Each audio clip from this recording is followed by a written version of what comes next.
During a sleepover at Grandma's, my daughter came home saying, "Grandma said you're the mean parent." I asked my husband. He laughed and said, "Well, you are the stricter one." So I sat down and made two charts: rules mommy enforces and things that keep you safe. I showed them to my daughter. Then we made one called What Grandma Thinks Is Mean. She took it to her next visit. I heard Grandma was too tired to babysit the week after. I was standing in the kitchen in my old ranch house on the east side of Dayton, Ohio, still wiping down the counter after dinner, when my daughter, Lily, walked in clutching her backpack like she was holding a secret. She's 9, usually all chatter and questions, but that night she just stared at me with this weird mix of guilt and confusion. Then she said it. "Grandma said you're the mean parent." It hit me like an actual slap. The kind that stings, then burns deeper a few seconds later. I kept my voice even because I've learned that kids read every twitch in your face. "She said that," Lily nodded. "She said you don't let me have fun, that you always say no. She said Daddy's nicer." My mouth went dry. I picked up my phone and texted my husband, Mark, who was still at work. "Can you come home early? Need to talk." He walked in 40 minutes later, smelling like the machine shop and acting like everything was normal. I pulled him aside and told him what Lily said. He laughed, actually laughed. "Well, you are the stricter one," he shrugged, like this was some sitcom joke. I just stared at him. "You don't think it's a problem that your mother is telling our daughter I'm mean?" He raised his hands like, "Hey, don't take it so seriously. It's just Mom, you know how she is." Yeah, I knew exactly how she was. But this wasn't just her being her. This was her planting little seeds in my kid's head, seeds of disrespect, seeds that make a child question the parent who actually does the work. I didn't yell. I didn't cry. I didn't lose it the way I probably had every right to. Instead, I grabbed a marker, 2 sheets of printer paper, and sat at the dining table. On one page I wrote, "Rules Mommy Enforces." On the other, "Things that keep you safe." I listed bedtime, brushing teeth, homework, no soda after 7, seatbelts, helmets, all the things you do to keep a kid alive and sane. Then I called Lily over and we went through each rule, one by one, connecting them to the safety reasons. She actually nodded along. It made sense to her. Kids understand more than people give them credit for. Then I said, "Let's make one more, okay?" She perked up. On a fresh sheet I wrote, "What Grandma Thinks Is Mean." Lily giggled, then started listing things like not letting me eat marshmallows for dinner, bedtime, and not buying toys every time we go to Walmart. We taped all 3 charts to her bedroom wall. I didn't plan what happened next, Lily did. She folded up the "What Grandma Thinks Is Mean" chart and tucked it in her backpack. "I'm taking this to Grandma's on Sunday," she said proudly. I didn't stop her. The next week, out of nowhere, my mother-in-law said she was too tired to babysit. Too tired for her precious granddaughter. Too tired for the sleepover she had insisted on. Too tired after seeing that chart. But the part that really twisted something deep in me was what Mark said that night when I told him. "She probably just doesn't want drama," he muttered. "Maybe just let it go." And that's when it hit me. I needed to rewind everything. Because this wasn't about a chart. This wasn't even about Lily. This was about how long his mother had been working behind the scenes and how long he had let her. And I had no idea yet just how far it had gone. To really explain how we got here, I have to go back a bit back before the chart, before the mean parent comment, before Lily even existed. Back to when I first met Mark's mom, Diane, in her split-level house in Kettering, Ohio. From the first day, she treated me like I was a temporary guest in her son's life. Not rude, not hostile, just evaluative. Like she was mentally grading everything I said, everything I wore, every decision I made. At first, I let it slide because that's what everyone told me to do. That's just Diane. She's picky, but she means well. She'll warm up. She didn't warm up. But she also didn't openly attack me. She did something worse. She undermined me in small, subtle ways that could be brushed off as misunderstandings. When Mark and I got married, she criticized our wedding colors, but only when Mark wasn't around. When we bought our house, she said it was cute, the same way someone might describe a broken lawn chair. When I got pregnant with Lily, she warned Mark, not me, that first-time moms get controlling. That word, controlling. It would come back again and again. But Mark would always say, "She's harmless, don't take it so seriously." So I tried harder than I should have. When Lily was born, Diane swooped in like she was auditioning for Grandma of the Year. She bought clothes, toys, blankets, bottles, all without asking. She brought them over like gifts, but they felt like corrections. "You'll need this," she'd say, or, "Oh, you don't have this yet, I figured." I kept quiet for peace. Then came the first real boundary test. Lily was maybe 2 months old. I said no to overnight visits because I was breastfeeding. Diane pouted, actually pouted, and said, "Well, I didn't breastfeed Mark and he turned out fine." I remember sitting there, exhausted, leaking through a shirt, being told my choice to feed my child was mean. It was the first time I saw a flash of something in her eyes. Not disappointment, not hurt, possession. Still, I let things slide because Mark insisted I was overthinking her comments. He grew up with her, he was used to it. He didn't see what I saw. When Lily got older, Diane became the fun grandma. The one who bought candy and toys and ignored bedtime. The one who fed Lily ice cream at 10 p.m. during sleepovers. The one who said things like, "Oh, mommy won't let you do that. Well, you can do it here." I kept trying to hold boundaries, but every time I did, I felt like the bad guy. And every time I brought it up to Mark, he'd sigh and tell me to pick my battles. Except they were all battles, because she made everything a test.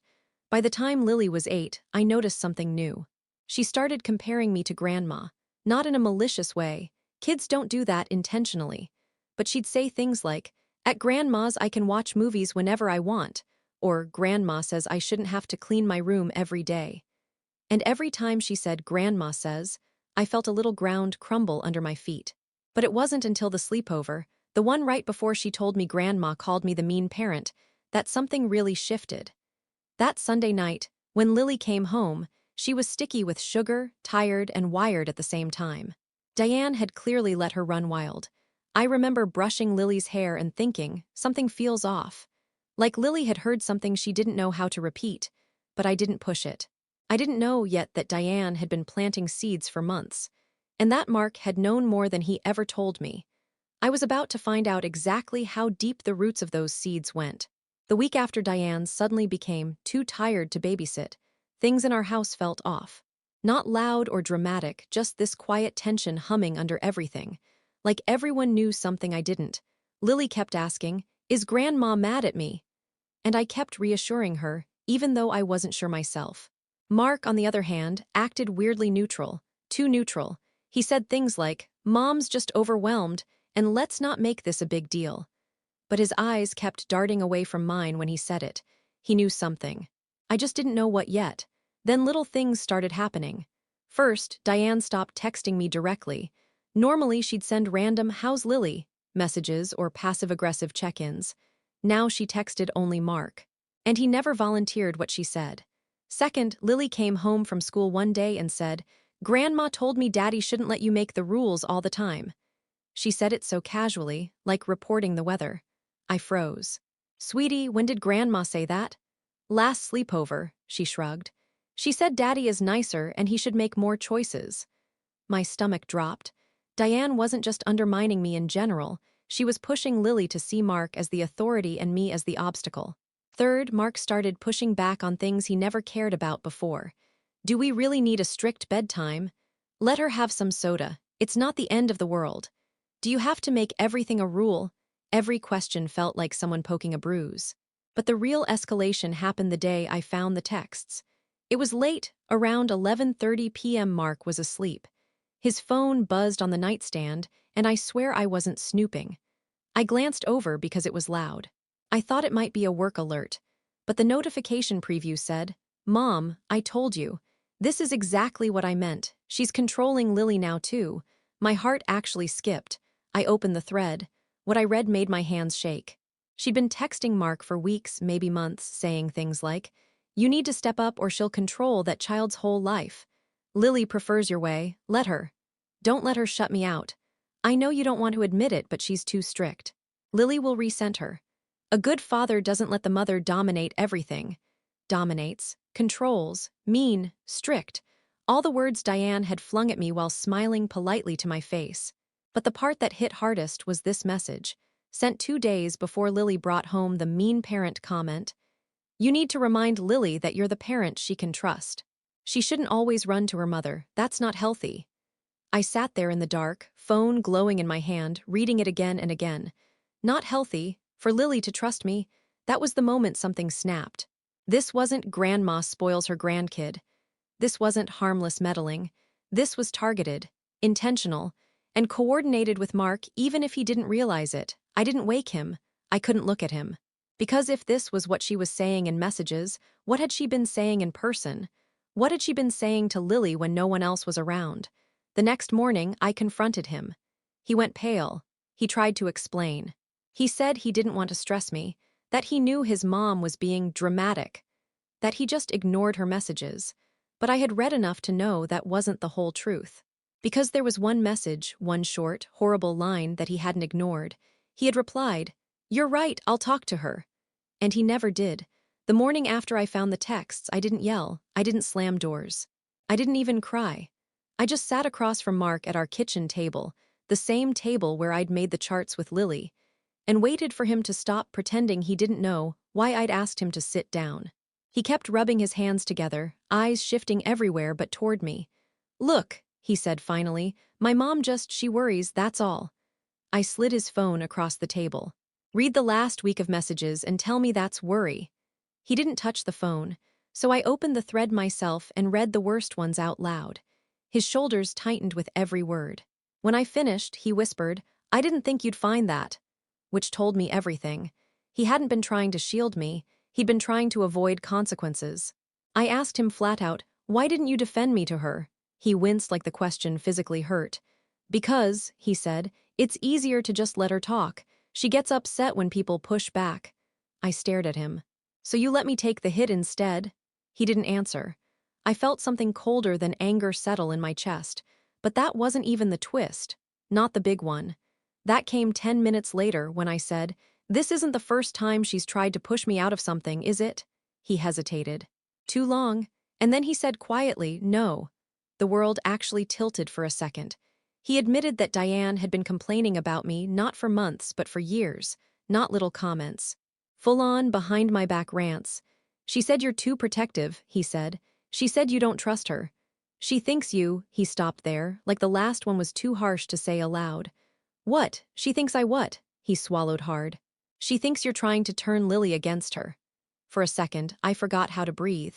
Turn Lily against her, me, when she was the one poisoning every interaction. But the worst part wasn't what Diane said. It was that Mark had listened. He hadn't corrected her. Not once. He'd let his mother paint me as the villain in my own home. I stood up. "So your mother tells our daughter I'm mean, undermines every rule I set, tells you I'm controlling, tells you to teach Lily not to always trust me, and you think the solution is to keep the peace?" He didn't respond. Because he knew he had betrayed me, not by cheating, not by lying outright, but by quietly letting someone chip away at my role as a mother, by not protecting the family he built with me. Then came the final blow, the moment the twist fully landed. He finally blurted, "I just didn't want her to do to Lily what she did to me." I froze. "What she did to you?" I asked slowly. He looked shocked he'd said it aloud. He tried to backpedal. "I didn't mean," but I pushed. "What did she do?" He rubbed his forehead. "She used to sort of turn me against my dad when I was Lily's age. She'd talk badly about him, make him seem strict, controlling." "Mean," my stomach dropped. "And you knew she was doing the same thing again?" I whispered. He didn't deny it. He just closed his eyes. That was the twist. Diane wasn't just meddling. She was repeating a pattern one Mark knew all too well. And he had said nothing until now because deep down he was still scared of her. Still trained to keep her happy at any cost. Even if the cost was me. Even if the cost was Lily. But he didn't know yet that this wasn't even the worst of it. Because what I found next made everything snap into terrifying clarity and showed me that Diane's concern for Lily had nothing to do with parenting at all. After Mark's confession, something in me shifted, not loud, not explosive, just a clean internal click like a lock sliding into place.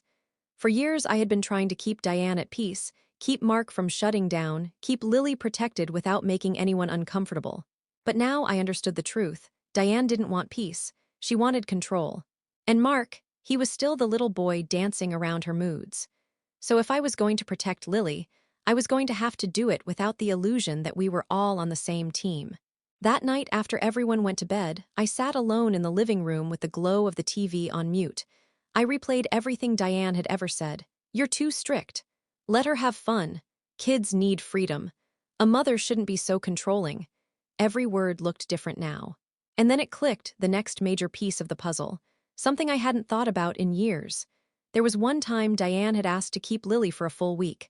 Lily was 5. Diane said she wanted special bonding time.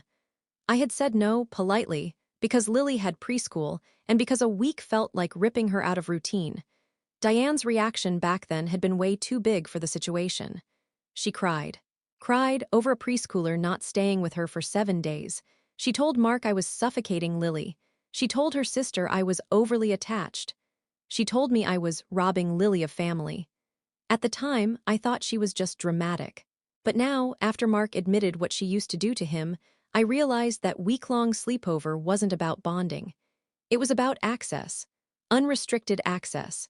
Time alone to shape a child's mind without interference. And suddenly, the charts, the sudden shutdown, the too tired excuse, it all lined up into one chilling picture.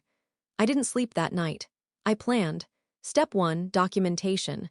I screenshotted every text between Mark and Diane. Every line where she undermined me, criticized me, and encouraged Mark to place himself above me. I saved everything in a folder on my laptop titled House 7, so Mark wouldn't notice it in passing. Step 2. Reset the narrative with Lily. Not by lying, not by badmouthing, just by being painfully honest. Kids understand honesty.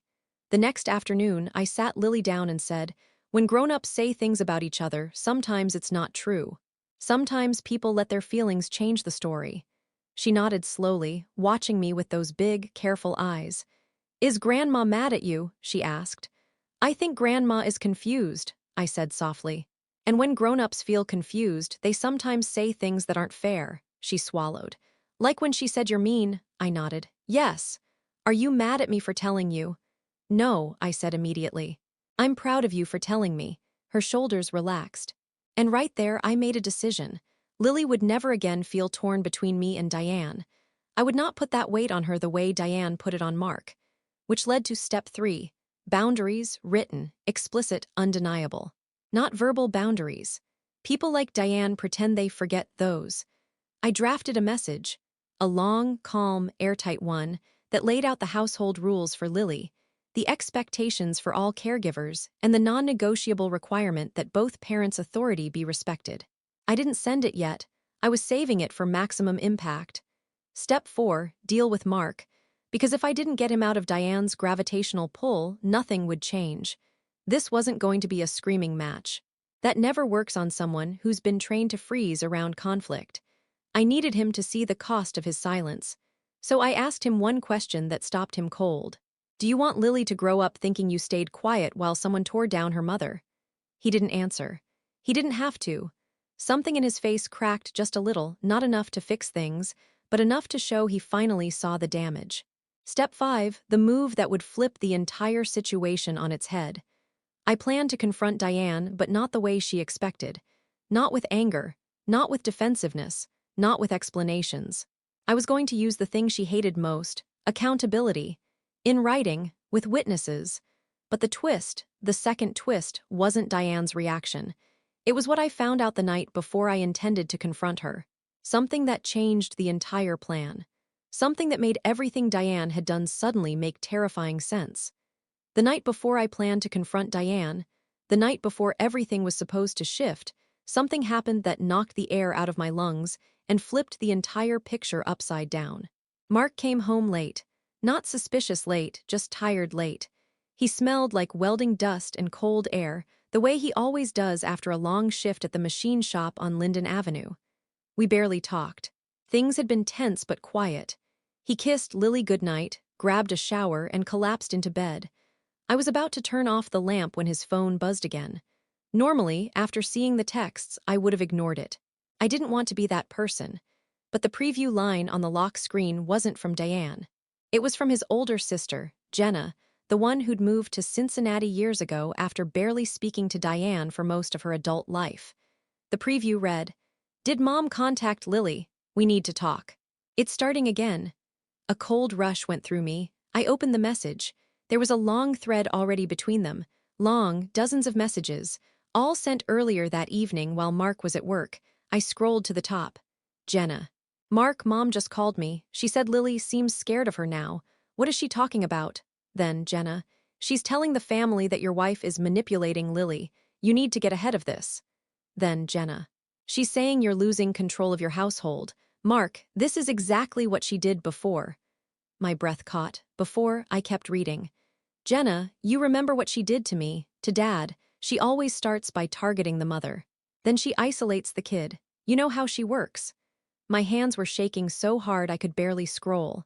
Jenna, if she tries to get Lily alone, like for long sleepovers, you need to shut that down fast. Then one message that made the room feel suddenly too small.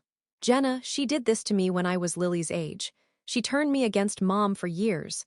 And you know damn well it wasn't an accident. Don't let her do it again. I blinked and blinked, trying to process it. Jenna, who hadn't talked to Diane in almost a decade, had gone through the same thing. It wasn't just Mark. It wasn't just his dad. It wasn't just me. Diane had a pattern. A long, ugly pattern. A pattern of isolating one parent. A pattern of poisoning kids against the mother. A pattern of taking control of the child through loyalty and guilt. And then Jenna sent one last message, one that cracked everything open. Jenna, she tried to take me once, you know. I never told you. She tried to convince Dad that Mom was unfit. She tried to get full summers with me to stabilize my behavior. Mark, watch Lily. Watch her closely. I actually covered my mouth with my hand to keep from waking Mark. Because that was the missing piece. That was the reason Diane had gotten so angry when I said no to the week-long visit years ago. That was the reason she kept trying to paint me as controlling. That was the reason she needed Lily to trust her more than me. She wasn't just meddling. She was positioning herself.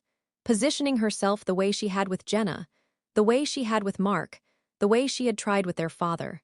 It wasn't about ice cream and bedtimes. It wasn't about being fun grandma. It wasn't even about me specifically. This was about power, about ownership, about getting a child under her emotional control and removing the mother as the obstacle. The charts Lily brought, they didn't just embarrass her, they exposed her. They ruined whatever slow-building narrative Diane had been constructing behind the scenes. Suddenly her too tired to babysit excuse wasn't passive, it was strategic. She was regrouping, reassessing, planning the next move, but she didn't know I had Jenna's messages. She didn't know her own children were finally breaking their silence.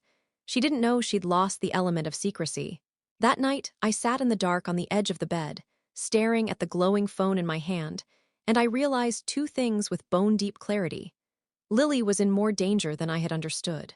Not physical danger, emotional, psychological danger. The kind that scars a child in ways adults don't see until much later. Confronting Diane wasn't enough. This wasn't going to be fixed with a single boundary message or a polite sit-down. She would twist it, manipulate it, weaponize it. No, I needed something airtight, documented, witnessed, unspinnable. I needed to take control in a way she couldn't rewrite. And for the first time in this entire nightmare, I knew exactly how. The next day, once Lily was at school and Mark was at work, I sat alone in the living room with Jenna's messages open on my laptop. I kept rereading them, trying to make the pieces fit, trying to understand what kind of person keeps repeating the same vicious pattern through her own family for decades. People don't do that by accident. Not over and over. Not across generations. There had to be a reason, a real one. Not the surface level, she's overprotective, or she loves her grandkids so much, excuses Mark had been feeding himself. So I called Jenna. She answered immediately, almost like she'd been waiting for me to reach out. Her voice sounded tired in a way that felt familiar.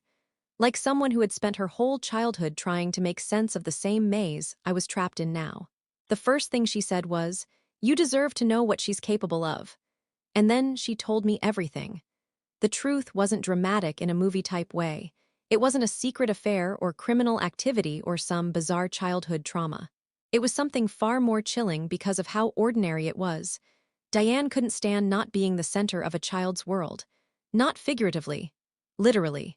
Jenna explained it slowly, almost painfully, like she hated reopening old wounds.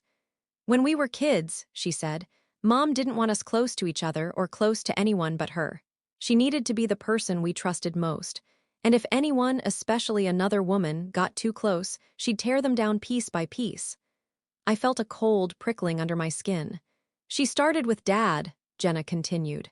She'd tell us he didn't understand us, that he was too strict. She made me believe I couldn't go to him for anything. Then she started doing it to me, turning me against my teachers, my aunts, anyone who tried to help me. This wasn't just control. It was isolation. But the worst part, Jenna said quietly, was what she did to you and Mark. You didn't know it, but she started targeting you the moment Lily was born, because mothers are her biggest threat. If the child loves their mother more, she loses her position. My stomach cramped, because that was exactly it. Diane didn't hate me, she didn't even dislike me. She feared me, feared my bond with Lily, feared being replaced in the emotional hierarchy. And so she did what she always did, chipped away at the mother, piece by piece, word by word, comment by comment, until the kids started seeing Grandma as the safe one and Mom as the strict one. It wasn't accidental. It wasn't emotional immaturity. It wasn't overstepping. It was obsession. A cold, practiced obsession with being the emotional center of a child's life, even if it meant tearing down their actual mother. She did it to me, she did it to Mark. She tried to do it to Dad, Jenna said. And now she's doing it to Lily. You weren't imagining anything. You weren't overreacting. You're the only one in this family who hasn't been conditioned to ignore it. I sat completely still, letting every word settle into me like heavy stones. Because suddenly everything made sense. The comments, the sabotaged boundaries, the guilt trips, the need for long visits, the sugar, the toys, the rule breaking, the fun grandma persona, the way she reacted when I dared to explain rules to Lily, the anger when I said no, the smear campaign behind my back, the "you're the mean parent" line. It wasn't about parenting styles. It wasn't about differences in opinion. It wasn't even about Lily's well-being. It was about control, psychological ownership, emotional possession. And when Lily brought her that chart, when Lily showed her that I had explained things calmly, lovingly, with logic, it disrupted Diane's entire strategy. Lily wasn't supposed to question Diane's narrative. Lily wasn't supposed to see me as reasonable. Lily wasn't supposed to compare the two of us with clarity. Because once you saw Diane's behavior in daylight, it stopped looking like Grandma being Grandma. It looked like manipulation. Calculated manipulation. The charts weren't disrespectful. They were a mirror, and Diane couldn't stand her own reflection. By the time Jenna finished talking, my hands were numb. My mind was buzzing so hard I felt physically dizzy. Because now I understood the villain's reason, the dark, cold truth. Diane targeted me because I am the mother. And in her world, mothers are rivals, not partners, not family. Rivals for the love of a child, and rivals must be removed. Once I understood that, every soft excuse shattered. No more "she means well." No more "she's just emotional." No more "she doesn't realize what she's doing." She knew exactly what she was doing. And I finally knew exactly what I had to do in return. Once I understood the truth, the real truth, everything inside me settled. Not in a peaceful way, in a focused way. I wasn't dealing with a confused grandmother. I wasn't dealing with an overbearing parent-in-law. I was dealing with someone who had spent decades shaping children into extensions of herself. I knew what I had to do, and the real revenge wasn't loud. It wasn't dramatic. It wasn't some screaming match in Diane's living room where she'd twist every word and walk away the victim. The real revenge was cutting off her supply, access to the child she wanted to control. But it had to be done right, legally sound, emotionally stable, and documented in a way she could never spin back on us. So I executed everything in 3 moves. Move 1, the message she couldn't manipulate. That morning, once Lily was at school, I typed the message I'd drafted the night before. Then I added one new line at the bottom. For all future visits, communication will go through me. If these boundaries cannot be respected, visits will be paused indefinitely. I reread it twice, making sure there were no cracks she could slip through, no emotional words she could twist into hysteria. Then I hit send to Diane's number, to Mark, and to Jenna for record keeping. Within 3 minutes, Diane replied with, "I'm deeply offended. This is unnecessary and unkind." I didn't respond. I didn't argue. I didn't defend myself. Mark didn't respond either because this time I had already printed the screenshots and Jenna's messages and laid everything out on the dining table that morning. He had read every line. His face had gone white. He knew exactly why the message was necessary. Move 2, the witnessed boundary meeting. That weekend, instead of sending Lily to Diane's, we invited Diane to our house with Jenna present. Diane arrived with that tight-lipped martyr expression, like someone being led to a firing squad for a crime she didn't commit. She barely glanced at me. She went straight to Mark. "Are you really letting her dictate this?" she hissed. Before Mark could fold, Jenna stepped in. "No, he's supporting his wife, and he's protecting his daughter." Diane froze, shocked Jenna was there. She looked between us like she didn't recognize her own children anymore. I laid out the printed rules. I explained them calmly. I told her they were for Lily's safety. I told her these rules were not optional. Diane started crying immediately, a tactic Jenna had warned me about. Crying meant deflection. Crying meant manipulation. Crying meant she wanted Mark to rescue her, but I wasn't talking to her feelings. I was talking to her actions. "I will not allow Lily to be told I'm the mean parent," I said steadily. "I will not allow you to undermine my role as her mother. And I will not allow you to repeat the patterns you used with your own children." Her head jerked up. "What patterns?" Jenna answered for me. "You did it to me. You did it to Mark. You did it to Dad. And now you're trying it with Lily. It's over, Mom." Diane stared at Jenna like she had stabbed her. But for the first time, Diane didn't have the power in the room. Not anymore. Not with both her children standing on the same side. She left without saying goodbye. Move 3, controlled, supervised access. For the next 2 months, all visits with Lily were supervised, either at our house or at a public place with both parents present. Diane hated it. She sulked. She complained. She told extended family she was being punished. But she followed the rules because she had no other choice. Any slip-up would mean no access at all. She knew it. We knew it. And for once, the power was in the right place. During supervised visits, she behaved like a different person. Not warm, not affectionate, just careful. Because she finally understood. If she wanted to be in Lily's life, she had to respect the mother she had spent so long trying to undermine. The real resolution. The revenge wasn't Diane crying on our couch. It wasn't the shocked look on her face when Jenna backed us up. It wasn't even the fact that she knew she'd been caught. The revenge was this. Lily stopped comparing me to Grandma. She stopped repeating Diane's comments. She started looking to me again for comfort and reassurance, the way she always had before Diane's whispers got in her head. She started trusting me fully again, and that was everything. Diane didn't get what she wanted, not even close. She didn't get control. She didn't get power. She didn't get her private influence over Lily. What she got was restrictions, supervision, boundaries so tight she couldn't slip a single narrative through. She had to face the one thing she hated most. She wasn't in charge of the child, and she never would be. It took months, but the balance in our home finally returned. Lily feels safe. Mark stepped up in ways I never expected. And Diane, well, she behaves now, because she knows we're watching.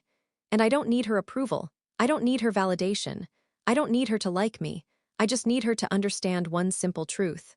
If there's one thing I'll never be mean about, it's protecting my child.